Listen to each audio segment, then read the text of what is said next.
தம்பி என்ன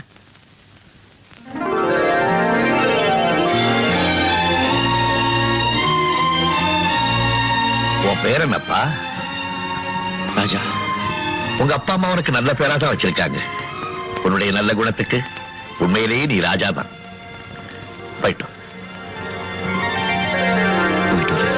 சொந்த கிளிதான் தேடும் இந்த பறவை, கண்டும் அதை சொல்லாது அந்த பறவை.